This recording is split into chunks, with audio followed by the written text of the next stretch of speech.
freaking first cut. Golly. Hello, YouTube. We are 4 wide for this week's mega preview pod. Houston Open, storylines, best bets, everything in between. Hit the like button. Make sure you're subscribed. We'll get started right now. Welcome to the First Cut Podcast. I'm Rick Gehman, joined today first by Patrick McDonald. Patrick, you are either actually in a room with books or your green screens are getting better. The world may never know.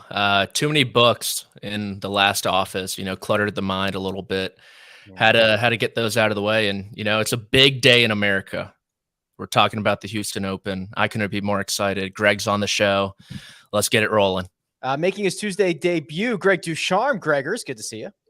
To Patrick's point, this is definitely the biggest thing going on in the world today. Yes. So very important day. And I hope we're up to the challenge. But I'm happy to be here for my first Tuesday, looking to put a little bit of green on the board because we all know we need it. Yes, we do. 2 events to go. The penultimate event here in Houston, RSM Classic next week. Kyle Porter, KP, you were in my inbox this morning, and I enjoyed it. I was going to reply. If I replied, do you get it, or does it just go into the void of the internet? No, I do get it. Kyle at enormalsport.com. I was gonna send you. Well, I don't want to spoil it, so you should get on the list. But it's good to have you, KP. Yeah, thank you, Tom Kim for president. Just want to get that out there 2 years ahead of time. Sure. He's not going to be eligible, is he? He's going to be like 22 years old. Yeah, he's probably got another 15 years or so. Yeah, another lifetime, pretty much. Would vote for him if he did run. So, is he in the field this week? No. Okay, so Patrick can't bet against him. Which is good. Yeah, he did. Patrick did snap 28 days of losing wagers and won the week last week, Patrick. Feels good. Feels good to be on top. I'm going to relish in this moment just because, after this week, we only have one tournament, then a month off. So, yeah, I wouldn't be surprised if, honestly, I catch fire here at the end and finish the year on top. Well, maybe you can catch fire, have another good week this week, next week, then roll it over to the Hero, roll that over to the QBE shootout. I'm sure you have some hot takes for the QBE shootout. Yeah, chock full of them. And can't forget the match 7. Justin Thomas, Jordan Spieth are underdogs, plus 100. Just something to think about. That's absurd. All that public Rory Tiger money rolling in already. Do you remember when Phil played with, I guess, Barkley, and he was the underdog? This was the biggest. Rick was screaming about this. The only guy who plays golf professionally was the underdog. It was the most outrageous thing that has ever happened. Yeah, it was what, Steph Curry and who else? Peyton Manning. Yeah, it got a little bit. People were confused by the format because they thought, okay, well, if you just add Phil and Barkley's score, surely that's not going to be as good as Steph and Peyton, right? And that's a reasonable way to think. The problem is that wasn't what the format was, and yeah, the Phil Steph thing. I think I even bet against him, being the idiot that I am. But, Phil and Barkley. That was. I think Rick might have bought like a new house after that match. It was fairly outrageous. Greg, the thing I remember is Charles Barkley. He hit like 2 good chips in that match, and that's all they needed. That's all they needed was 2 decent chips from Charles Barkley. Yeah, we learned a valuable lesson, and maybe it'll apply in the next match as well.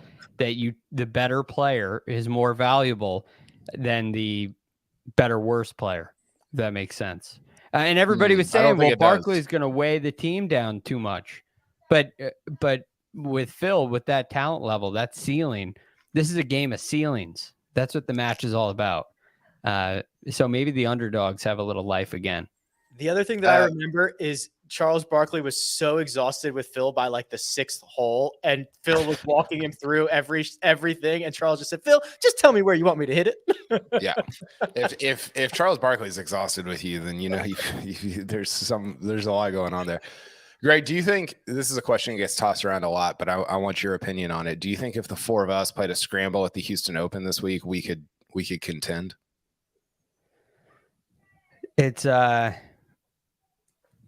It's possible.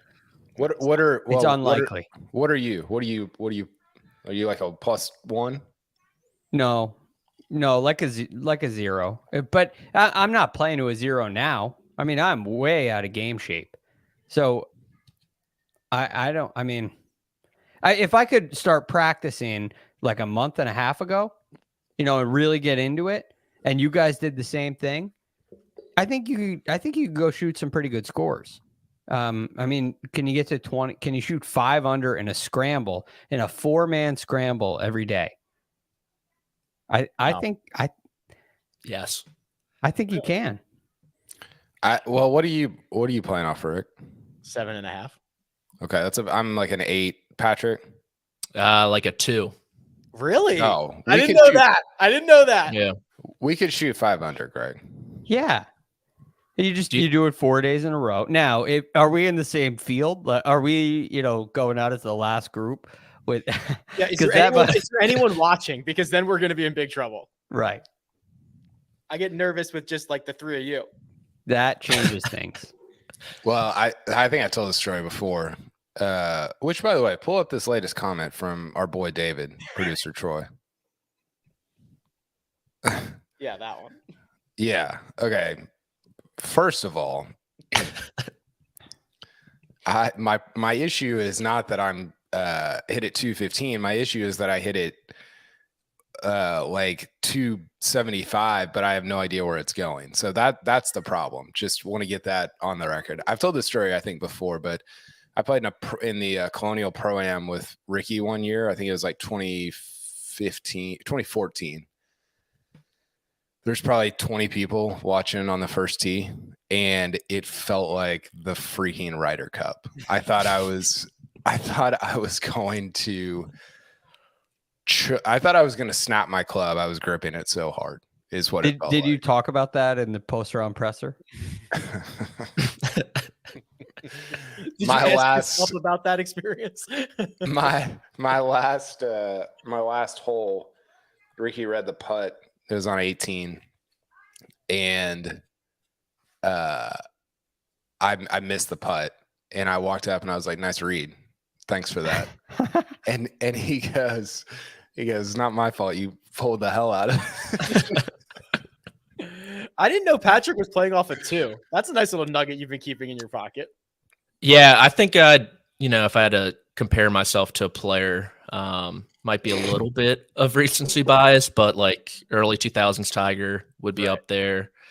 Who Norman was back in asking the for day. this? Who was asking about it? But I cannot putt. That's my big time downfall. Good off the tee, good approach. You put me inside 10 feet, and I'm hoping to 2-putt. Right. Inside of 10 feet? It's bad. I like our chances a lot more than I did when this question was first posed. I think we are valuable. I think we could make the cut at the Houston Open. I think we could too. Do you think a birdie fest or something like this week would be better for us? This week. I agree. Yeah, because we're not going to make doubles, and we're not going to make a ton of bogeys, right? You would hope. We shouldn't make any. It's a par max, right? And how many mulligans did we buy beforehand? Exactly. Some string. We got the CBS budget on mulligans to buy. Speaking of CBS, that first cut merch, which by the way, I should have queued the photo up. My dad successfully defended his club title, his club championship. Yes, thank you. Wearing his first cut hat, and he sent me the photo, and I was like, I should remember to put that on the show. 20% off first cut merch for the rest of the year. There's a link in the description of both the audio and the video versions of the show. There's a QR code on YouTube right now that if you scan with your cell phone, the camera app, that will take you directly to the store, or you can simply go use the code FIRSTCUT20 at checkout. I guess only like 7 more weeks. 7 more weeks till the end of the year. My God. Scary stuff. Houston Open. Let's start with the golf course. And we'll start with you here, Greg, because this is a course that used to be used to host the Houston Open, and then it kind of got phased out as the modern golf changed. It's a municipal golf course, which I love. You get 50 or 60,000 rounds from the public out there. But a couple of years ago, Tom Doak, under the advisory of one Brooks Koepka, offered up and created this redesign, which made it much more, I don't want to call it PGA Tour friendly, because it's not specifically friendly to PGA Tour players, but now we can host events again. Yes, and it's got it's got plenty of length to it, and it plays a par 70 on tour. So it's a challenging golf course. You have those Bermuda greens that get firm, they get fast. I find it very interesting that that short game and putting have such a high value here when you look at your model, Rick, on your website. So that to me says that the golf course has some teeth. You're looking at a golf course that's 7,400 yards. That's a little shorter than what you see at Augusta National, yet it's a par 70. So this is a long golf course. There is some water on the insides of some of the dog legs. There's some creeks that run through the property. There's opportunities for the players to make mistakes.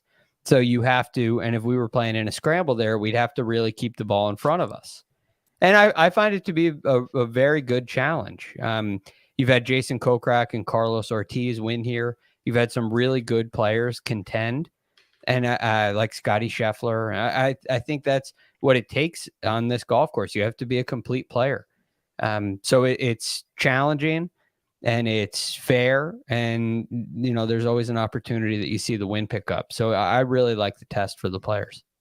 Statistically, one of the longer par 70s on tour. The schedule last year, I think Southern Hills was the only one that was longer. That was the PGA Championship. Statistically, I think it's the second hardest set of par 5s out there. So they're not going to be gobbling up the par 5s like they normally do. And the short game areas, Kyle, which they've removed a lot of bunkers in the redesign, which is smart because bunkers on the PGA Tour are nothing burgers. These guys get up and down. They can control their spin. They know exactly how it's going to come out. Now it's more short grass areas, which makes those spots around the green a lot more bothersome. It does. And this golf course has been fun to watch. It's been here. This will be the 23rd year? Yes. Okay. That was my fault, Greg. On Monday, I said this was the 4th year. This is only the 3rd year. My brain melted when they switched the schedule around. So it was not here in 2020. It was. Lanto did not wait. It was Lanto was at the old golf course. Correct. It was everybody after that. So I remember talking about that. Like Lanto had this situation where he was the defending champion, and there's all the hype, all the negative things, if you will, that go along with being a defending champion, and none of the positives, which is you won on this golf course last year. Right. So that's how I remember it. But Ortiz and Kokrak are the two winners here. Those are. Yeah, and I think just in watching it, it's more. Andy Johnson of the Friday Egg has this thing about how when the ball is on the ground, it's far more interesting to watch than when it's in the air. And I think what you get at this golf course now is rather than bunkers kind of gobbling up or snatching out of the air some of the shots, is you get some balls kind of bounding around. And from what I remember in 2020, 2021, it was fairly firm, right? It was very different than a normal PGA Tour setup, which I think is normally good. It can get a little weird if you get at the wrong venue, but I like this setup. I think it makes for an interesting, fun watch, which is not necessary. It's a little CJ Cuppy for me, where it's like, hey, this is very different than like the 3M and the Rocket Mortgage and the John Deere and like all these places that we go in the summer. And I think because of that, it makes it an intriguing watch for fall golf. Likely to be firm again, Patrick. They're down some rain this year. They haven't had much of it. So you were kind of alluding to this earlier. This is not your 23 under par birdie fest. You get double digits, 10, 11, 12. That might be good enough. And Southern Hills was brought up. I almost liken it to like a poor man's Southern Hills, especially around the green with a lot of short grass, a lot of tight lies. So like Kyle said, I agree with everything. It's a fun watch. We've had Jason Kokrak win. Carlos Ortiz was the week before the Masters. So had a lot of guys peeking there, DJ in particular, but Hideki was right there. Brooks was right there. Shane Lowry. So some of the big dogs have come to play when they have had the chance to play here. And you see Scotty Scheffler last year. Same with Sam Burns. It's a fun golf course. I'm glad they reintroduced it, and hopefully it is a good week. One other thing about the firm and the short grass, bunkers were originally designed in part to not only be a hazard, but to stop the golf ball. So Kyle used the term gobble up, they gobble up the golf ball. And that's in many ways the intent. So the ball doesn't get too far away from the green. Sometimes they guard hazards or areas where you end up with some difficult rules situations. But when you have the fairway runoffs, like you do at Southern Hills, like you do here, the ball gets a lot farther away from the green. And that's part of the reason why when it's on the ground, it's interesting. It just gets farther away. And so you end up with longer short shots. You end up with more options. And it creates some players making different decisions around the greens and into the greens, quite frankly, which I think adds to the intrigue of the viewing experience. What percentage of golf courses do we think are public golf courses? You can go play this golf course if you want. What percentage of PGA Tour stops can you go play, do we think? Well, you have this. Yep. You have Torrey. Yep. You have Pebble. All the resort courses, technically, I guess, right? Yep. Yeah, where they play PGA West, right? I think it's quite a few. I think if you have $840, you can play TPC Sawgrass. Just fairly outrageous. It's just money. It's just money. Can't take it with you. Just money. I did not win the Powerball last night. Damn. I'm sorry to hear that. Which is tough. What would you do? Dude, I don't know. I would build a golf course. Would you buy the Niblix? Yeah. Ooh. The Niblix, now sponsored by Rick Rungood. Yeah, they're the Rick Run Goods. The Rick Run Goods, yeah. And I don't even know who's on the team. Bubba Watson has to shill my stuff for me. Would you still be able to have PGA Tour content and data on your site? I guess I'd probably be blackballed at that point. Their uniforms that would just be like spreadsheets. They would wear spreadsheet uniforms. Yeah, exactly. We'll got to get Ian Poulter on the team. Non-resident rate for Houston or for Memorial Park. It's like $40, isn't it? 60? A little bit more than that. If you're a resident, it's $30. Okay, I think I was thinking of resident. Yeah, non-resident 120, which is, I guess not that bad. Yeah. As long as you're keeping the resident rate low, then I'm good with whatever. Yeah, so am I. But yes, it is a lot more than I thought as far as these courses you can play. As I was kind of scrolling through the schedule, which I think is great. I think that's awesome stuff. Scotty Scheffler, the favorite this week, Patrick, significantly plus 550, plus 600. He flies up the leaderboard on Sunday in Mayakoba. He's back to using the blade, and sportsbooks have installed him as the heavy favorite. Rightfully so, I think. Tee to green, I mean, there are no flaws in his game. And if you put the putter back, if he's putting like he did on Sunday this week, he could run away with this thing. And runner up last year, I think he shot 62 in the second round. He went stupid low one of the days to kind of put himself into contention. Clearly likes this place. So, yeah, with Scotty, we say it all the time. If he putts, he'll probably win. Now, I guess 3 positive strokes gained putting since the middle of the summer, all 3 finishes inside the top 3. We can only assume last week might have been one as well, especially over the weekend. I know Justin Ray said it was his best putts per green in regulation since the 21 Memorial, I want to say. So, yeah, if he's trending in that direction, I don't really see anyone in this field stopping Scotty Scheffler. Greg's and I's relationship is basically us texting each other, trying to find out what day of the week Scotty went back to the blade putter last week, because that's what our text looked like. Yeah. Pretty Like, exciting have you checked the video, Greg? We think it's Saturday, right? Yeah, it was four Saturday and Sunday. Yeah. So I find this to be very interesting. And this is something we talked about last Monday when we discussed the greens at Mayakoba, Paspalum greens. And one of the key elements when you get to these tropical golf courses is you typically have less break. Paspalum greens are typically on the slower side, and they break less. And that gives a real big advantage to guys that are a little less skilled in the putting department. And when you look at the event Scotty Scheffler played before Mayakoba at the CJ Cup in South Carolina, those greens were anything but that. They were extremely quick, extremely slopey, and extremely challenging, and he lost 4.5 strokes putting. So the question is, when we get back to some faster Bermuda greens that will be more challenging this week, did Scotty really find something? Is it going to stick, or was he just on an easier surface? I don't know the answer to that yet, but I'm very curious, and I think it's the story of the week.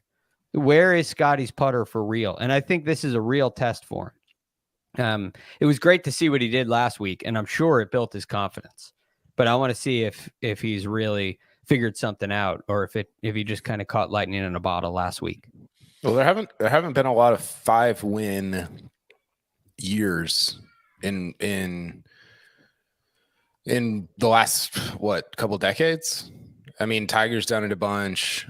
We talk about 5-win seasons. It gets a little weird because the wraparound and a bunch of different things, but a 5-win year is big boy stuff. Like, that's big time. And it doesn't, like, if Scotty wins this week, I don't know if it changes a lot for me long term in terms of how I think about him, but I do think it's like the 5-win year is a feather in the cap of, like, that was a real, like, holy crap, this guy's unbelievable type thing.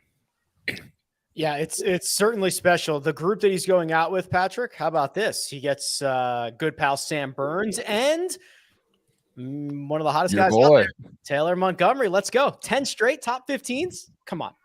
Can't be Cupper, Taylor Montgomery. Can't just be the putter. It's got to be the rest of his game as well.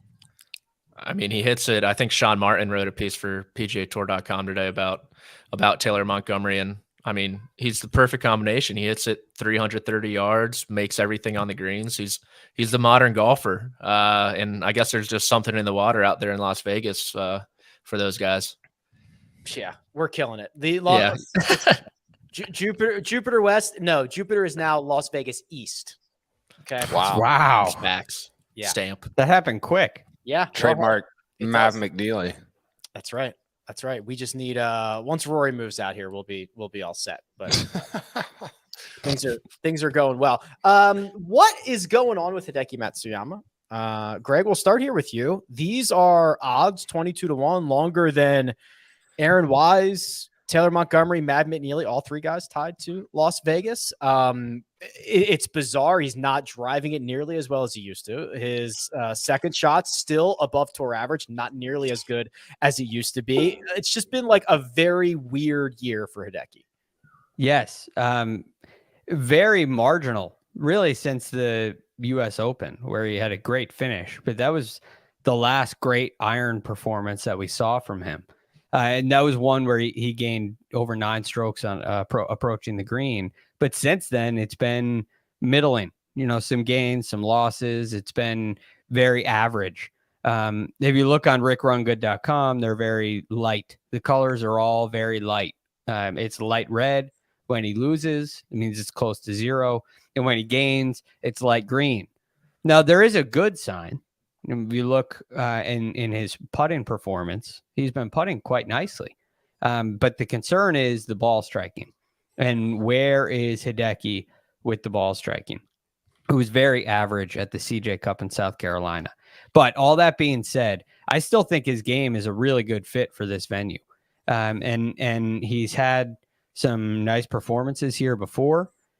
specifically, I guess the only performance in 2020, he finished tied second here. And I think he could accomplish that again. I think there's some really good numbers on him. I think there's some good matchups on him. And I think he's a little, maybe not in the DFS slate, but in the betting side of things, I think Hideki's a little undervalued. I find it so interesting, Kyle, because listen, non-Americans in general, they don't get as much run. They don't get as much media attention. Now, Hideki obviously does from the Japanese media, but I feel like we have a lot more conversations on Hideki around major championships. Like, I don't know if it even matters what he does at the Houston Open, the penultimate event of this calendar year on the PGA Tour, but like, does it matter? What are expectations? Should I be worried? Should I not care? Yeah, it is. It is interesting. We give a lot of oxygen to, and we're about to give even more to Tiger and Rory and JT and Spieth, right? Those are kind of the Mount Rushmore of oxygen takers from podcasters like us, and not a lot to Hideki. I think. Yeah, I don't know. I mean, listen, like winning a Houston Open for somebody of Hideki's stature is not a career shifter. It doesn't. I mean, if Hideki misses the cut this week, or if he wins, does it change anything about how you sort of view him? I don't think so. Other than if he wins, it's a reminder of, oh yeah, Hideki is the best Asian player of all time, and he's one of the 5 best ball strikers of his generation. So you get these little like, oh yeah, reminders with guys like Hideki. It's different than a Russell Henley reminder. The Russell Henley thing was like, oh yeah, Russell Henley is like pretty good at golf, and he contends a lot on the PGA Tour. Hideki's a level or two above that. And so for me, it's simply if that person contends, it's kind of just like it's like a notification on your phone. Like, oh yeah, right. Hideki's really good. And so that's all it is for me. It doesn't change what I think about Hideki's chances to win a major in 2023 or his long-term Hall of Fame prognostication or anything like that. I just think it's interesting, Patrick, because, he won the Zozo at the end of last year. Then he wins the Sony Open to kick off the calendar year of 2022. And I think the expectation was, here's this massive breakout season, or year, I should say, coming for Hideki Matsuyama, and we didn't get it. We got a really good finish at the U.S. Open. We got white out on his 3-wood face or whatever, just like some bizarre stuff, not great play. We were expecting much more, I think, from Hideki in 2022. Yeah, it was a really just strange year for him. Outside that U.S. Open, I think at the Byron Nelson, he put together a really strong Sunday as well. The whiteout, DQ at Jack's place, that was strange. He was paired with Patrick Reed. Coincidence? I don't know. And all in all, it was just like lawsuit. We're gonna no. That's reserved for Kyle. Kyle's upset he's not a part of that. I think Kyle's definitely next. I can't say anything about the subject. But yeah, I think kind of just a dumbed down version of what Kyle said is, would I be surprised if he's in contention this week? Absolutely not. Would I be surprised if he finishes T35? No, not really. And it doesn't change what I think about Hideki. You kind of think about him, like we've all said, in the major championship setting, just because, nowadays we can get some pretty good numbers around that point. I think at the PGA Championship, he was hovering around 50-1. And it went, and Rick clearly has something in store for Hideki in majors in 2023, but he's an enigma. I can never figure out this guy to save my life. He's injured one week, he wins the following week. And so I think he was injured at the Zozo this year as well. And I saw him at the CJ Cup testing a zillion 3-woods. So that's just who Hideki is, and the most interesting man in golf. Was the Zozo where he said his game was a 1 out of 10 and then he won? I think last year, yeah. And then he withdrew with a wrist injury somewhere this summer, and then the next day or that afternoon, the the long driver, Fast Eddie, Instagrammed out a video of them doing speed training, and Hideki was taking these huge thrashes at the ball. We're like, oh, that wrist must feel a lot better from 15 minutes ago. That was the 3M. He withdrew from the 3M. Yeah. So Hideki really is very. He's like, I guess this is always true, but he's kind of quietly mysterious. Yeah. Like, remember when he like got married and had a kid and nobody even knew that? No, do you remember this? Yes. I mean, I didn't know until he won the Masters. He had a kid and he just like said it one time at a presser and people were like, "What? You're what? You're like married? nobody?"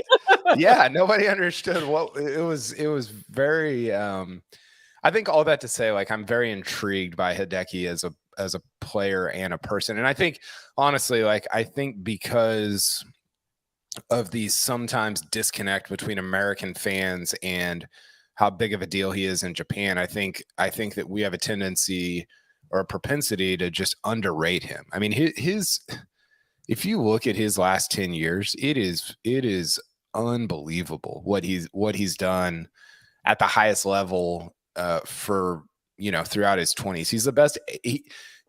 I don't know how many people live in Asia. He's the best Asian golfer, or he had the best career of any Asian golfer from age 20 to age 30 ever, which is seems pretty significant. And we were just kind of like, oh yeah, Hideki's a good ball striker, can't putt, kind of leave it at that. Any guesses on how many people live in Asia according to the 2018 census? 3 billion. No, more. I would say China. Yeah, maybe 4. Yeah, I mean 5. I would say on a number. I'll say 4. Under 8 billion. Oh, very brave. Without going over. So pick a number. So Greg's at 4 billion. I'll say 3.5. Kyle says 3.5 billion. Which is I'll wrong. go 4.5. See, no, you should go 4 billion and 1. Yeah, I know, but So you said 4.5? yeah. Yeah, it's actually almost dead on. 4.561 billion. So that's Patrick. He went under. He said Good 4.5. guess. He said 4.5. He said 4.56. Yeah, I'm a quarter Japanese, so he's I close. kind of have an edge. That's there. good stuff, Patrick. That's a lot of people, and that's Hideki's like He's the best golfer of all of them. Yeah, ever. Well, it's actually more if we do ever. Yeah, that's true. Right. But Dinosaurs, like we're going way back. well, yeah, like you'd have to only take it back to what, 1900 or whatever. Yeah, I can find that number. I maybe. How many people have lived in Asia since 1900? Yeah, you probably could. Or how many people? It would just be how many people have been born in Asia since 1900, right? Okay, so they believe Man. 117 billion have ever been born on Earth. So if we give Asia like 70% of that, which they'd probably have. Yeah. Mesopotamia. 80 billion. But then you'd have to do the math on how many since 1900. Okay. Because I'm not counting like all the dynasties from like the 900s and 600s. Although I think golf. Yeah, it is me problem. I think golf originated weren't the Chinese playing golf before anybody? Yeah, allegedly. There are some stories, some accounts of that. Yeah. I did not know that. I don't either. Yeah. I did not see us talking about the Chinese dynasties during a Houston Open preview, by the way. Listen, we have got no boundaries, right? I mean, we've got very little oversight on this podcast. We can basically do whatever we want. Who's the best Chinese golfer of all time? Is it Uh, Hao Tong? I think it might have to be, right? How many have even played in like major championships? What's the? Because Japan's got obviously a great history. Korea, amazing, but China does not have quite the. I mean, obviously, the history that those two countries have. a lot of younger. There's a lot of younger, and women. Shen Fang from the ladies' side. Okay. Yeah. Hao Tong is probably the best male, although they do have Carl Yuan now, who could, I guess, cut into that.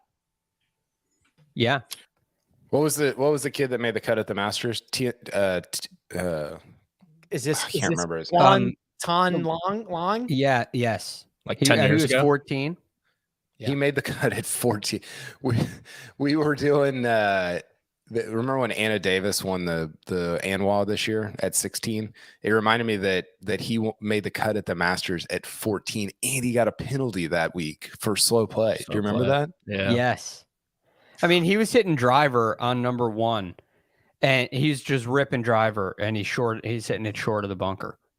Right? He's not getting up that crest. He's hitting, he's got a head cover off into number 1. Guys are hitting gap wedge. Did he win the Asia Pacific Amateur, I'm guessing? I think he must have. Insane. That's the one that just took place, right? Guan Tianlong won the 2012 Asia Amateur over the Breadman. CT Pan? CT Pan. Who just withdrew from this event. Huh.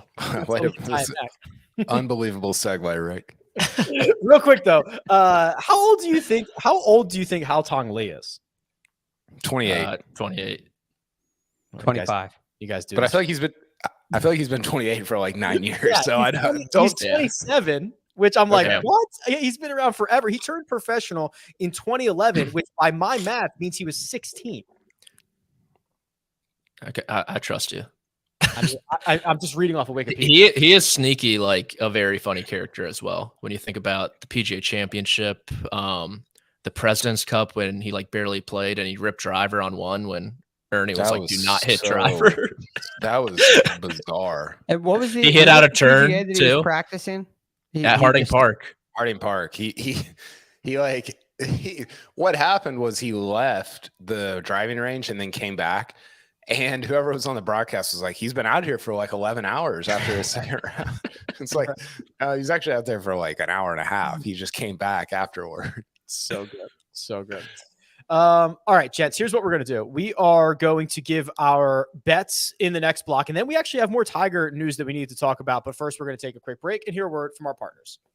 And we're back. First Cut Moneymaker Challenge. This is where we take 100 nuggets over to Caesar Sportsbook and we allocate them in the following fashion: 50 on a matchup, 30 on any finishing position that we want, 10 on an outright, and another 10 on another outright. Greg, since this is the first Tuesday you've been able to participate, I want to welcome you in and throw you into the fire and ask you what your matchup for this week is. Okay. This is... Since I'm getting thrown into the fire, I'm going to go with a really hot take. Okay. And it's a risky one. I'm going to take Sam Burns at plus 140 over Scotty Scheffler. It's real. This is one of those situations where you feel like you could be going up against the winner, which I know some of us, Patrick at least, has been in this situation before. But my rationale, I believe, to be sound. I still don't trust Scotty's putter, even after last week. I think the greens that he played last week and the greens that he's going to play this week are very different. And I still have an inkling of doubt. And when I look at Sam Burns, I don't have that doubt. Sam Burns also has 2 top 7s here, T7 in the last 2 years. And I think that his game is in good enough shape on and around the greens, off the tee. I think he can win this week. I think he actually will win this week. So I love Sam Burns, and I think when you can get him at plus 140, even if you got to go up against world number 2, I'm taking that. That take is so hot it burns. Sam Burns plus 140 over Scotty Scheffler, Greg's first official matchup selection. KP, we talked about Hideki Matsuyama in the first block, and you have him beating Russell Henley in a matchup. Yeah, this was me, like you love to say, scouring every square pixel. What do you say? Yeah, pixel. Yeah. And just seeing a plus number by Hideki that didn't involve Scheffler or Burns. I mean, obviously Russell Henley's playing great, but this is more of a 30,000 foot view of these two guys. Hideki's just better, and I want to take plus money against somebody that's probably a little overvalued coming off a win in Mexico. Yeah, coming off the win, he won this event, not at this golf course a couple of years ago, which might be feeling a little bit of that Russell Henley love. Patrick, you and I have found two Taylors. They are not the same Taylor. Who's yours? I'm going with Montgomery, the guy playing with Scotty Scheffler, Sam Burns, rightfully so, and plus 100 over his fellow Las Vegas resident Maverick McNeely. Statistically, they're kind of the same, and I know McNeely's been playing well, and he's played well here in the past, but Mav McNeely, knock on wood, he is the new Tom Kim, the thorn in my side. I've been fading him for the past month. It hasn't worked out yet, but he is trending downwards in each tee to green metric. I like the course fit for Montgomery, and I like him at plus money, so give me Montgomery plus 100 over McNeely. Okay, so noted. Mav McNeely will. He might win. Yeah, he might win this week. Yes, that's obvious. I went with Pendrith as my Taylor, plus 100 over Davis Riley. I think Pendrith should be the favorite in this matchup. Riley had that he had like that 5-week stretch where he was unstoppable, and we have not really seen that since. Pendrith doesn't have as many rounds in 2022 because of the rib injury, but when he plays very, very well. Finishing position, any finishing position that we want. Patrick, I'll start right here with you. We'll loop it back and go the other way. Tony Finau, top 10 plus 175. He opened at some shops at 25-1, which I thought was pretty ridiculous. It's been bet down a lot, rightfully so. And you look at the last 24 rounds in this field, number one strokes gained total, tee to green, ball striking, 7th in short game, 16th in putting. He's played well here in the past. I think he did miss a cut last year, but he's gained in each tee to green metric in both of his showings here. So there's nothing not to like about Tony Finau. He's an all-around player now, and I think he will be the winner this week. If it's not Scotty Scheffler, I'm thinking it's Tony Finau. I know, going out on a very long limb and only putting $10 on the outright, I wanted some more exposure. So top 10 at plus 175. Kyle, you have opted for a top 20, and it is the longest of our finishing position bets. Who is it, please? Yeah, Davis Thompson, coming off of I think it was a top 15 at the Shriners. I don't think he's played since then, but his numbers are good, and I like the odds at plus 330. I actually almost went with Mav McNeely here, Patrick, your boy, but partly to go against you, and partly because he's been playing very well. But I ended up going with Davis Thompson, top 20.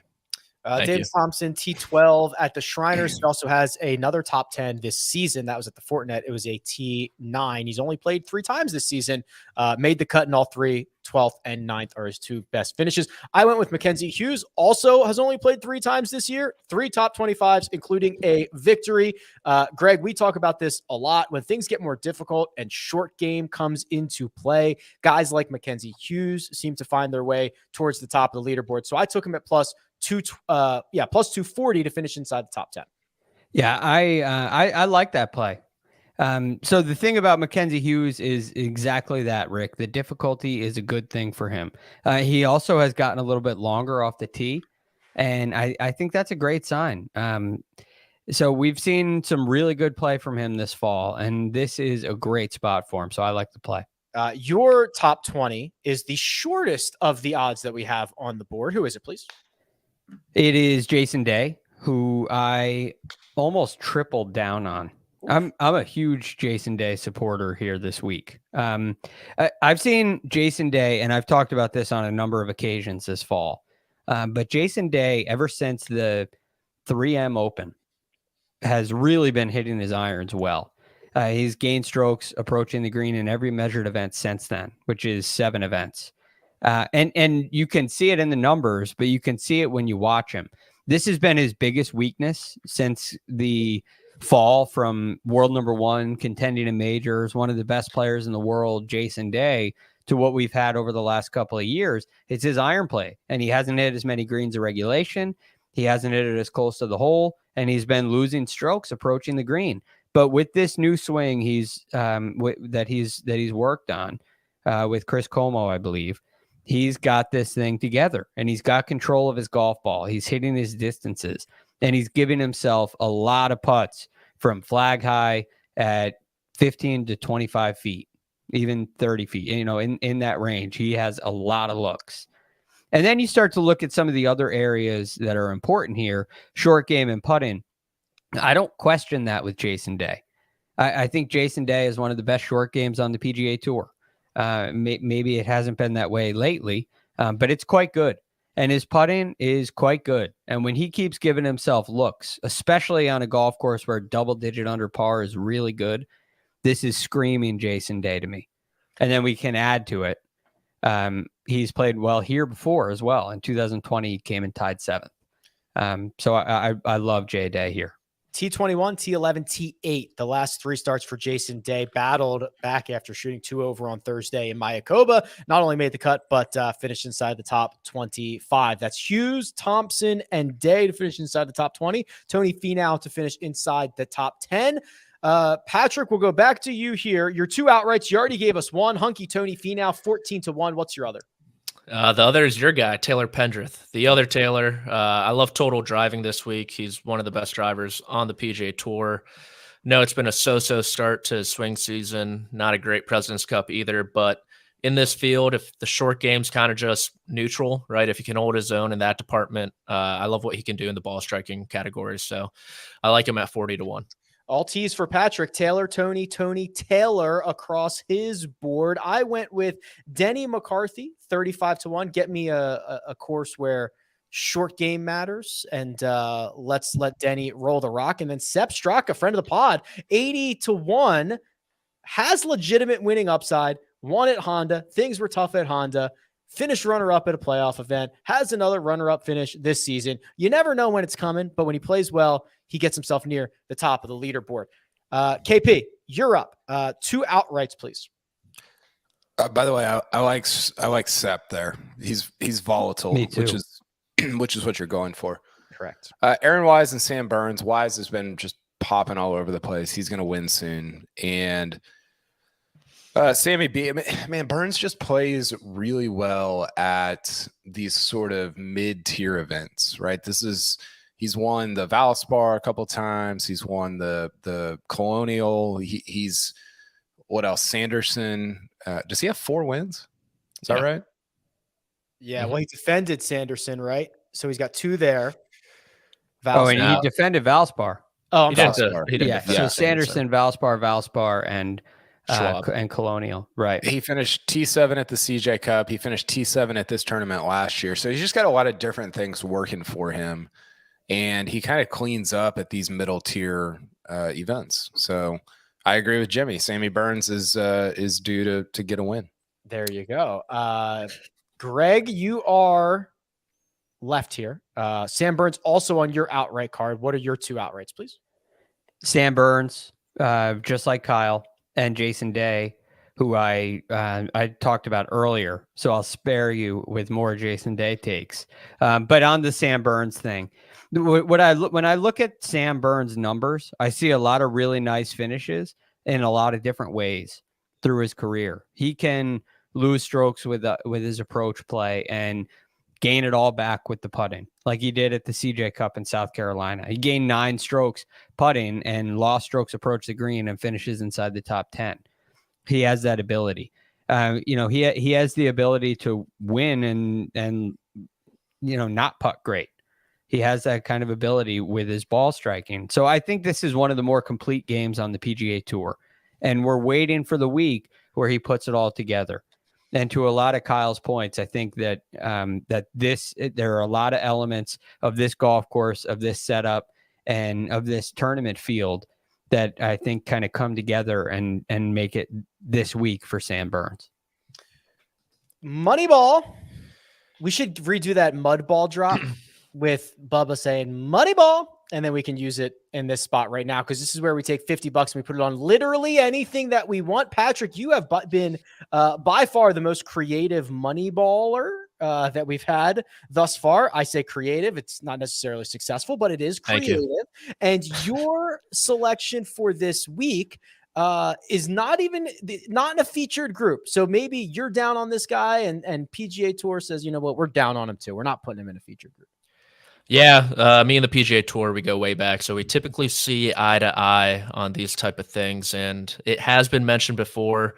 Thank God Kyle didn't put him on his card. But Maverick McNeely, plus 330 to miss the cut entirely. He's going to be sent packing home early. Wow. Like I said, he's trending down in every single tee to green metric. I know his putting's unbelievable, yada, yada, yada. He just gained over 6 strokes at Mayakoba. He had to post it on his Instagram page. Like, okay, Mav, let's settle down here. Let's get the tee to green intact. And I just don't think he'll be around for the weekend. So at plus 330, I thought those odds were pretty nice, honestly, for him to miss the cut.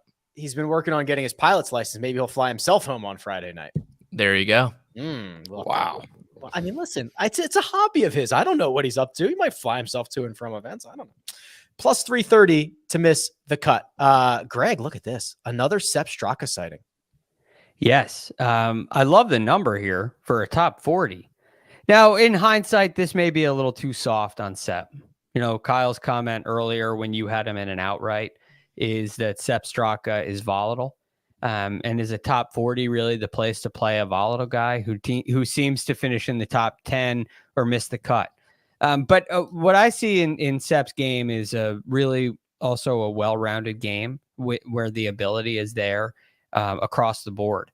Now, I'm not exactly sure what Sepp Straka we're going to get this week, but I just have a feeling that after a tied 45th, a tied 62nd, and a missed cut, Sepp's going to come back and play some golf. I'm not sure he's going to contend. I'm not sure he's going to win, but I think you see him take a step in the right direction. And I feel very comfortable getting a really, really good player who has incredible winning upside. But a guy, I think this is a get right spot for Sepp Straka here, and getting him at plus money for a top 40, I think is a really good play. Sepp Straka will golf his ball this week, and if he does it inside the top 40, it'll be worth plus 110 to Greg. I also found a top 40. It's David Lingmerth. I have literally zero idea what David Lingmerth is going to do this week, but he's coming off of 2 top 11 finishes, and if he is riding the hot hand and he has figured something out, I'm not asking all that much. Greg, we've kind of been tracking this on Mondays. This is one of those bizarre situations where guys misses a bunch of cuts, finds something. Maybe he keeps it going for 3 or 4 weeks. I don't know what the long-term prospects are, but I'm going to try to get in right now. You know, I looked at Lingmerth too for this because like you said, we've been talking about it. I'm just not sure.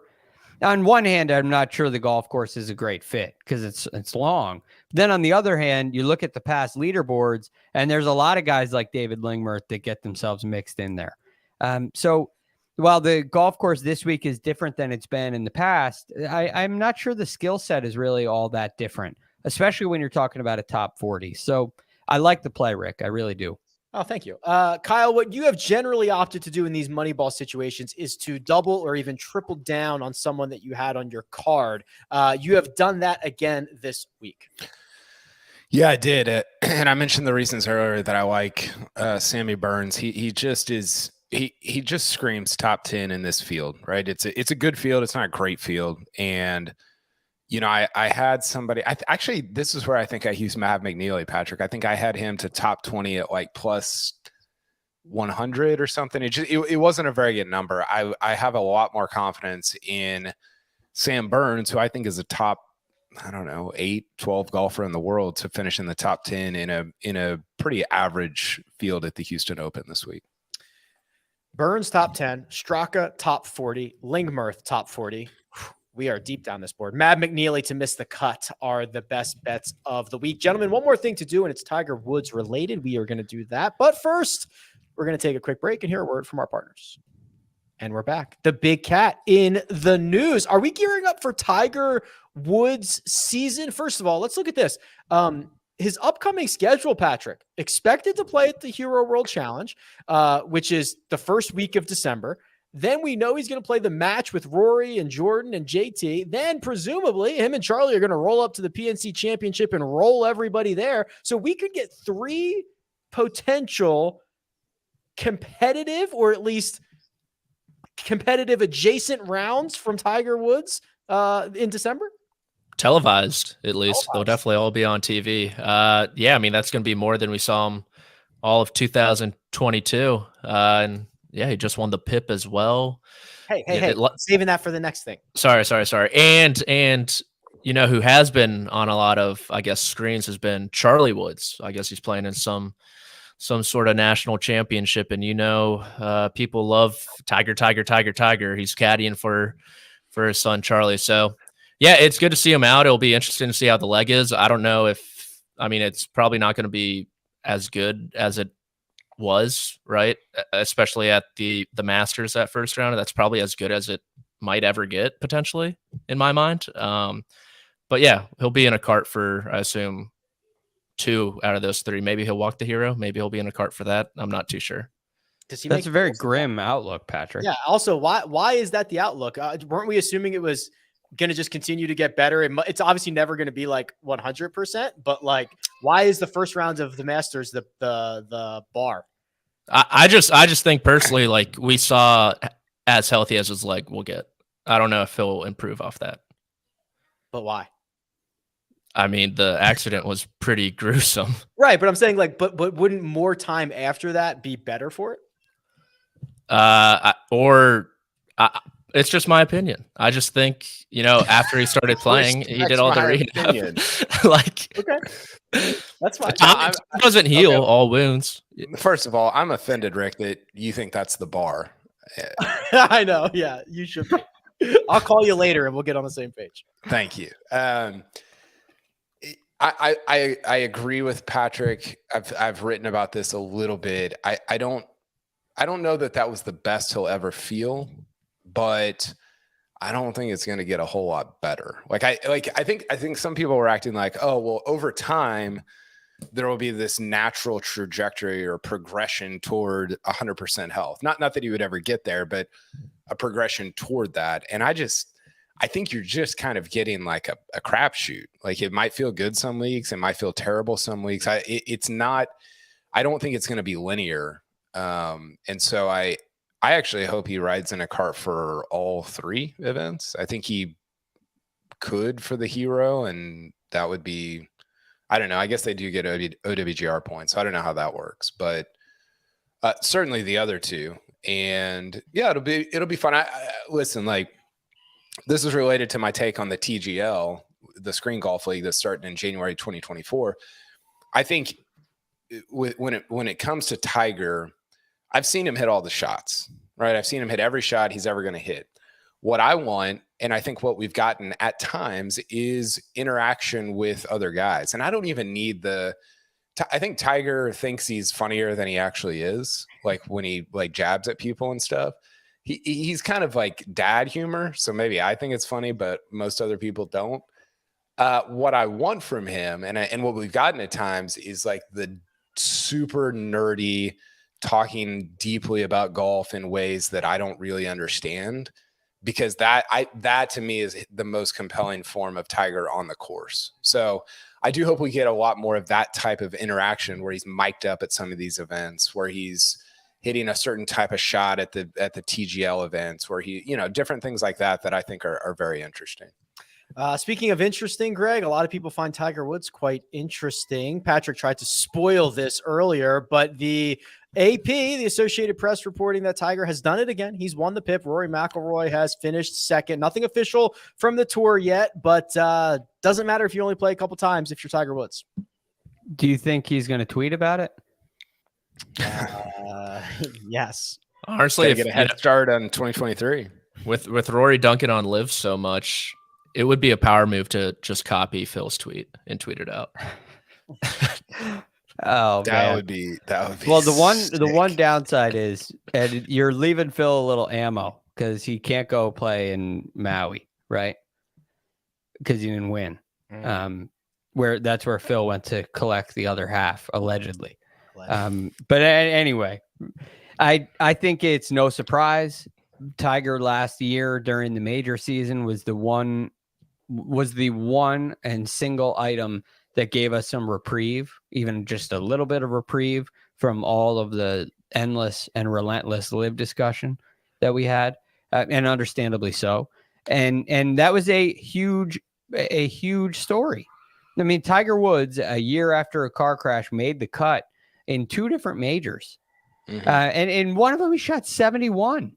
Patrick thinks that's the best he's ever going to be, which I wholeheartedly disagree with. I mean, Tiger Woods just knows how to improve.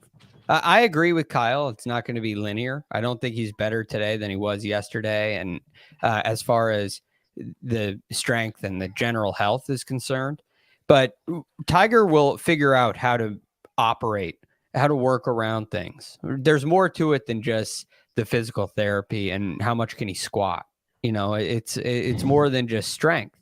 There's what's my routine? How do I fine tune my recovery? How do I handle various waves? How do I handle various weather? What's the best knee brace to wear? What's the best shoe to wear? All of these things Tiger will figure out how to improve, and it will improve his game and his performance on the golf course, in my opinion. So no surprise at all that he won the PIP. And I can't wait to see how much better he gets than the first round at the Masters. Maybe Sergio can lend him some knee braces from his collection. Real quick, my biggest takeaway from the PIP thing, Rick, was actually, I mean, we knew Tiger was going to win, right? Like that was not really in question. I thought what was more interesting from a big picture perspective is Rory making 40 mil this year on the PGA Tour. Now, the actual number is a little bit less than that if you take out major money earned, because obviously it still counts as official money, but it's not money that was paid by the PGA Tour. That's a very nuanced thing, but it's suddenly become a very important thing in the live era. Rory making $40 million is significant, and that includes on-course earnings. That includes the Comcast top 10. That includes the FedEx Cup bonus and the PIP, which was, I think, 12 mil for second place. I don't know what Tiger's earning was. I think it was 15 or 20 maybe. It wasn't listed in there because remember they changed they bumped the PIP up from 40 mil to 100 mil. I was gonna say they more than doubled it. They doubled it and they made it 20 people. Okay, so Tiger, I assume 16. Okay, maybe 16. Whatever the number is. Rory getting 12 and making his 2022 earnings from the PGA Tour around 40 million. It's really significant because his previous high watermark from PGA Tour on course, well, if you want to consider the PIP from PGA Tour earnings, was 23 mil. So you're almost doubling the most he's ever earned in a given year. And like we've been talking about all year, funneling more money to your superstars is paramount in any sports league. And the PGA Tour has, I don't know if they figured out how to do that. I think they're moving more toward that, right? And they've got a lot of vulnerable spots that will shore up one of them. And it's something that they've sort of touted a lot. Remember, if you had Jim Furyk's career, you would make $600 million over the next, whatever the numbers were. It was a little bit absurd, but it's significant. It's important. Disproportionately rewarding your stars and superstars is paramount to any sports league thriving. And they didn't used to do that because they didn't really, I don't know why they didn't used to do it, but they've started to do it. It matters. It's meaningful. It's significant, and it will help them out in the future. Who do we think finished third? Scotty, right?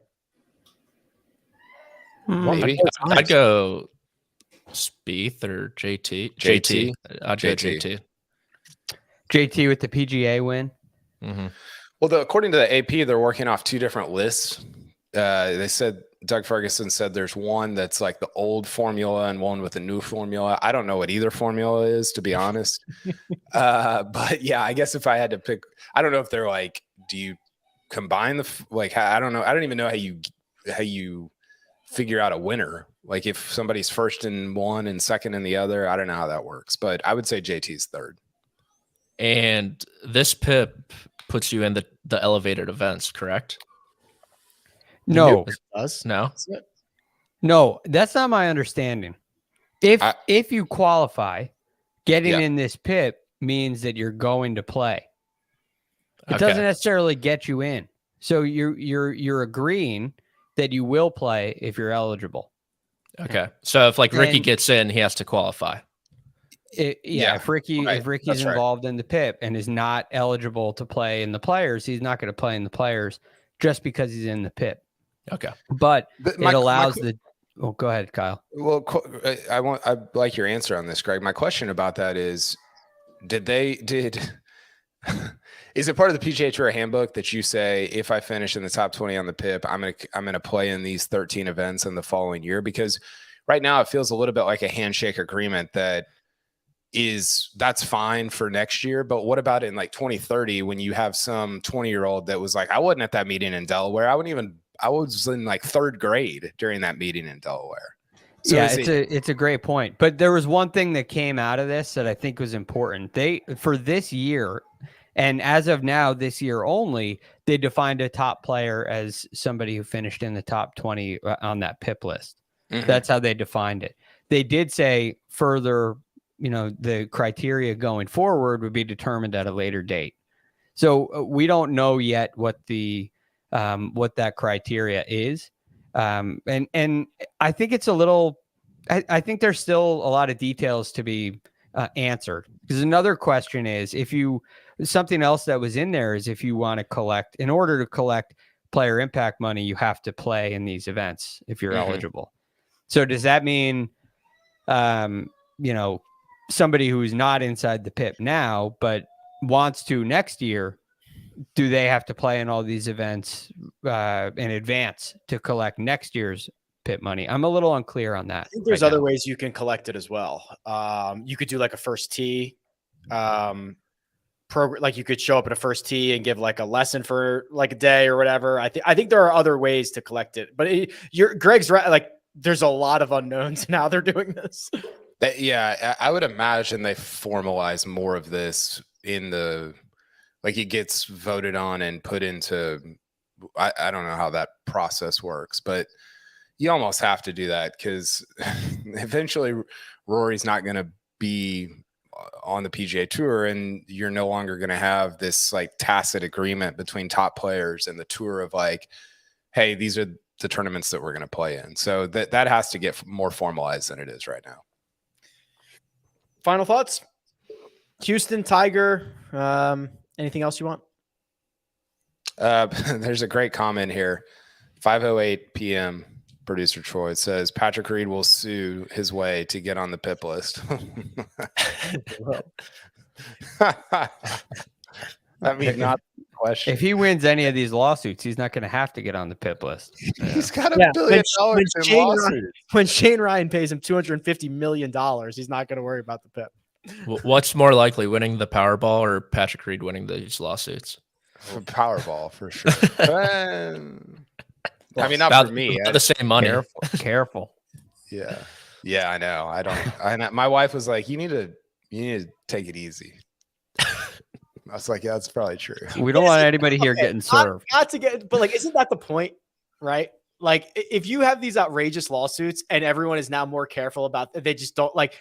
Didn't you kind of accomplish your goal, or was it not worth the smearing of your own name in the process? Well, I mean, all the damage has already been done, right? He's already lost all of his brand because of everybody in the media. I mean, he could be a multi-billionaire by now. Right, for sure. That's one way to look at it. It's a really good point, Greg. Us jackals in the media. That was the term that was used by his. Yeah. You might be right, Rick. Like, I think Brendan Porath was talking about that. Like the point is to like sort of implicitly silence anybody from saying anything because they're fearful of getting slapped with a lawsuit that won't cost $250 million, but it might cost like $50,000. I mean, of money, lawyers' fees, time. So that's probably part of the strategy here. It's almost ironic too, because once he moved to Live, a lot of people kind of stopped talking about him too. But the lawsuit brought it back up. It's really true. It's really true. All right, gents. We'll be back on Sunday to discuss all things golf, and we'll have a result for the Houston Open. For now, big thanks to producer Troy, does all the hard work behind the scenes. That's Greg Ducharme. You can find him on Twitter at The Real GFD, Patrick McDonald at Amateur Status, and Kyle Porter at Kyle Porter CBS. You can find me at Rick Run Good. This has been The First Cut. We'll catch you next time.